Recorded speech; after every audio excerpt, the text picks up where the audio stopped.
Well, good morning, or good afternoon, or good evening, wherever you are in the world. I am in the UK currently locked down, so thank you so much for joining us here at VidCon now. It's really exciting to be able to be part of this. My name is Chris Stoker-Walker, and I am a freelance journalist for a bunch of different places. I'm the author of a book on YouTube and an upcoming book on TikTok, and I'm here to kind of talk to you about TikTok's incredible rise and what it means for online video and for the rest of the world of technology. So let's get going. For a Bloomberg story that I reported on earlier in 2020, I uncovered internal data that showed that 1 in 4 Britons use TikTok every single month. That is 17 million people every single month log on to TikTok. And that is, for an app, that is incredibly young. And we know, those of us who have been following the court cases that have been going through, various DC district courts and now in the Court of Appeal, lots of data has come out about TikTok, including the fact that 100 million monthly active users use it in the United States and a further 100 million in Europe. So we are seeing this platform rise at a pace that we have never encountered before. And a way of demonstrating this, particularly during the pandemic, is to give you a couple of numbers. So App Annie put out some data right at the start of the pandemic, all those months ago, that showed that in the month of March 2020, people on TikTok, that is Western users of the app, spent 319,634 years on the app in one single calendar month. Now, in tech, we use an awful lot of big numbers, and they can be quite difficult to understand. So let me try and contextualize that for you. 319,634 years ago, man was crafting tools for the first time out of stone. It was the Stone Age when this happened. So in one single calendar month, we have watched enough content on TikTok to take us back to essentially our prehistory as human beings. And that is a huge scale for this platform. And we see that in this chart. We all know the rise of TikTok over the last 2 and a little bit years. We know that it is a hugely powerful platform at the tip of all of our tongues. But you see this in the rise of the monthly active users on TikTok. So from around about 10 million, when it was in January 2018, it has suddenly become, getting into 2021, almost 100 million monthly active users. And that means that the conversation is changing. You cannot be a platform this big without having an impact on society, and an impact particularly on this world of online video that we all know and love.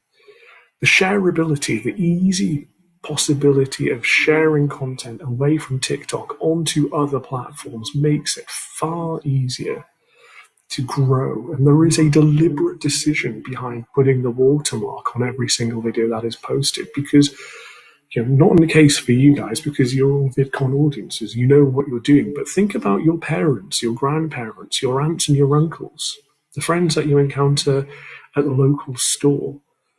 They know about TikTok because they saw a video, probably on Facebook, probably on Instagram, or probably on Twitter, that had a watermark, and they said, hey, you know what?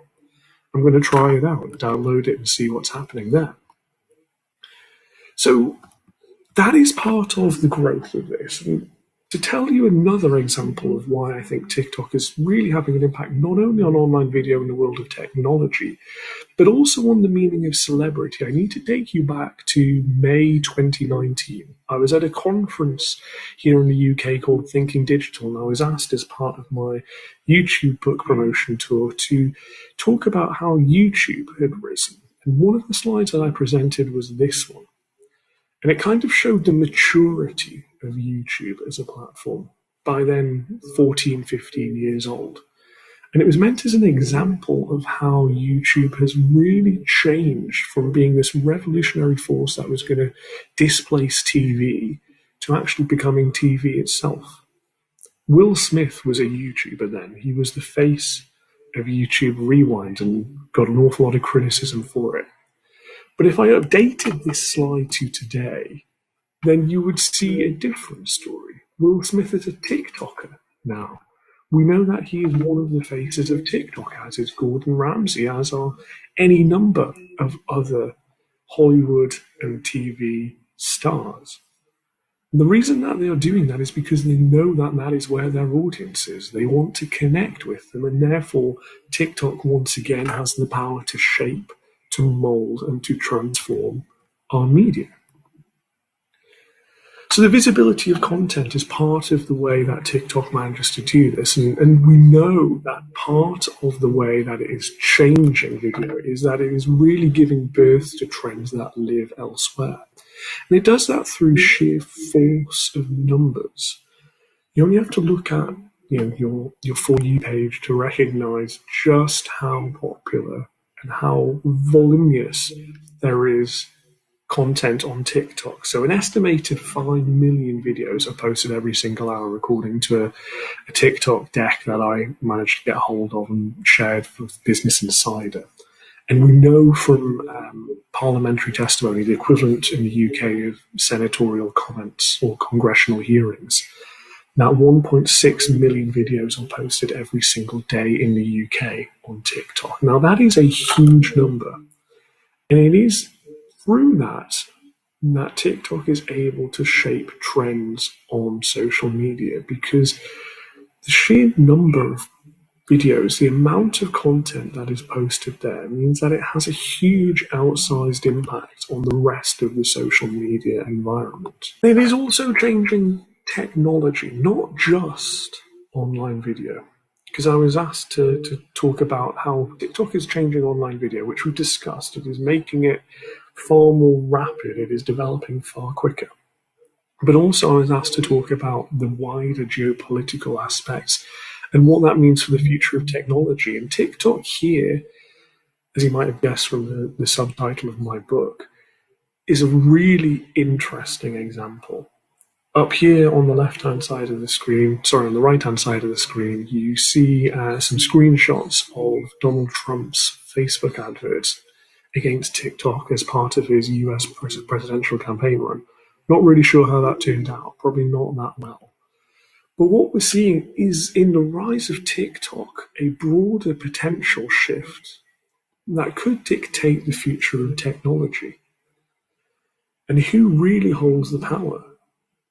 For almost 25, 30 years, power has been concentrated in a small pocket of land on the west coast of the United States. Silicon Valley shapes our interests, our passions. It shapes every part of our culture and society.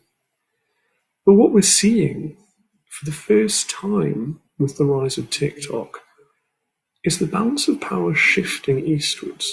TikTok, despite the fact that the company likes to say it has very few connections to China, does have a base there. It is generated there. It was born there, even if it has become far more globalized and localized. And so it has different sensibilities. Even influencers mean different things to a Western and a Chinese audience. KOLs are different to influencers. And so what is really interesting, and what is kind of the big subtext behind the last 8 months of Donald Trump's weird campaign against TikTok, is really a battle for the future of the internet and social media. Is TikTok a Trojan horse for a shift away in power from Silicon Valley? And does that really matter? Well, those of you in the US probably think that it does. Those of us outside the US, people in Europe, for instance, who have been living for 20, 25 years under the auspices of US developed apps and therefore US rules for these things, might not see it as such a big issue. But I think TikTok does augur an interesting potential future where control of technology is based outside of Silicon Valley. So where is TikTok going? Well, that's kind of the million-dollar question. Potentially TikTok's second biggest executive, second most powerful executive outside of China, is a guy called Rich Waterworth. He is the head of TikTok in the UK and Europe. So we have Vanessa Pappas in the US, and then we have Rich here in the UK and Europe. And I spoke to him a few days before Christmas 2019, right before the wave of TikTok's popularity broke against the shore. And at that time, this was very much an app for teenagers. And that was it. And I said to him, what are your plans for growth in 2020? And he told me he wants to age up the audience. He wants to have a broader range of people coming onto TikTok. The last 12 months have kind of proved him right. That plan went as planned. He's managed to get people like 87-year-old granddads onto TikTok who have millions of followers. Your parents, your grandparents are starting to utilize this app. And I know it through the sheer number of stories that I'm asked to write for mainstream publications. And so with that mainstream growth comes further expansion. TikTok is growing really fast, but what's perhaps most interesting, and depending on your point of view, most exciting or scary, is that there is still huge amounts of headroom. And then there is the political angle. I think TikTok probably will survive before Donald Trump ends up out of office. So I don't think that it's in peril in the United States in the same way that it was 4 or 5 months ago. But it will be interesting to see what the new administration in the US means for TikTok's growth there. So overall, TikTok is a really interesting case study on where online video is going, and more importantly, where technology could go. It's kind of the growth of video content in the last 15 or 20 years crammed into a short 15 or 18-month cycle. It is so fast, it is so powerful, it is so impressive that it is worth really looking at in detail, and it has huge ramifications for the entire world of online video.